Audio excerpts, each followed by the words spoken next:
Yun, magandang gabi mga agbay, no?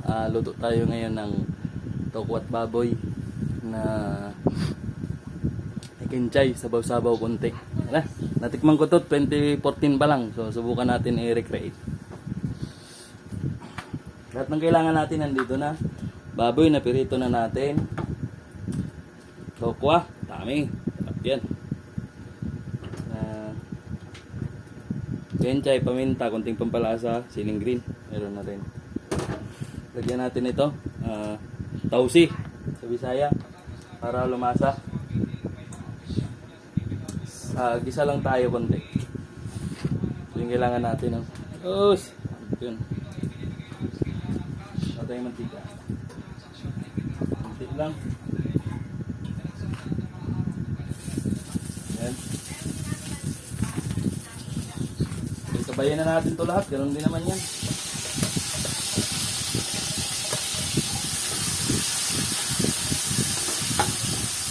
Kailangan natin siya maluto kunti, no? So maganda mga bay, mag-video-video tayo kasi yung unang panahon,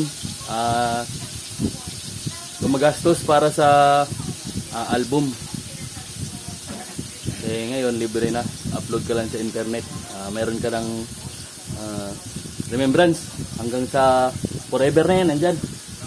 Yun, upload tayo konti. May alaalaman lang tayo pag nung tayo ay nagkaedad na. Isa lang natin konti, pabanguhin natin, lagay natin to. Yung tokwa mamaya na, para hindi malusak. Although pinirito na natin yan, masarap pa rin yan pag yung crust niya hindi na hira.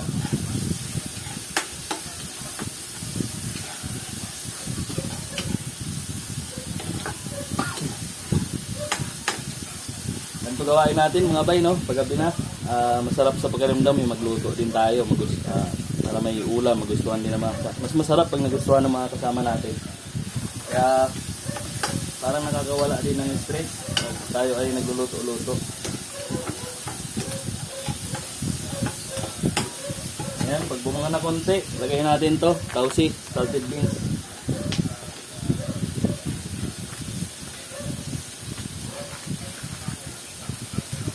Mabilis na lang tulutuin, pakuluin lang isang kulo, okay na agad. Isa lang natin yung salted beans.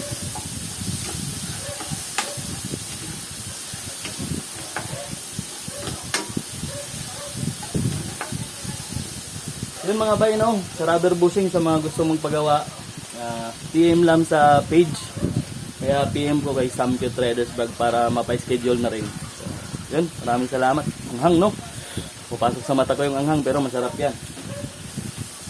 Mga lang to. Mga 7 minutes lang siguro to. Yan mga bay. Okay na. Lagyan na natin yung baboy. Lagyan lang din natin yan. Sarap nito mga bay, no?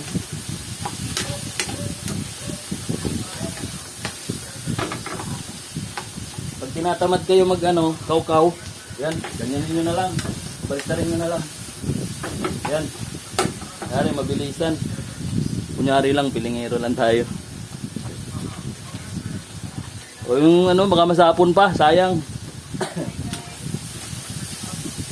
Yan, pag nagisa na, lagyan natin konting oyster, konting oyster lang mga bay, kaya mayroon tayong, sana ba yun, lagay na yata natin, yung bechin para lumasa na yung garne.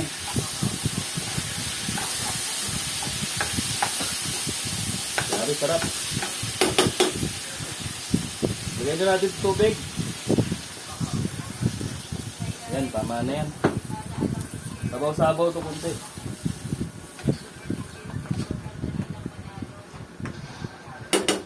At hayaan natin kumulo. Ilang minuto lang yan. Pause muna natin. Yun mga bay, kumulo na siya, no? Mabilisan lang. Lagay na natin itong tokwa.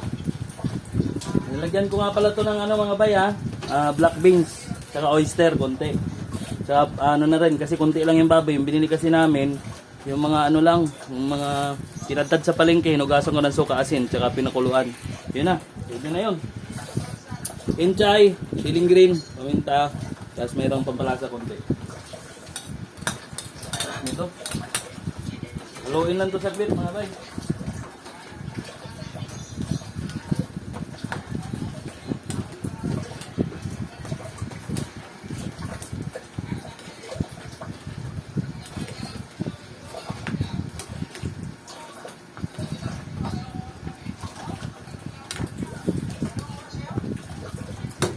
Yun, kunti na lang. Shoutout nga pala sa nakatikim ako nito sa lalabs natin, Remy. No? Maraming salamat. Try ko i-recreate kung ganun pa rin yung lasa. Baka na iba.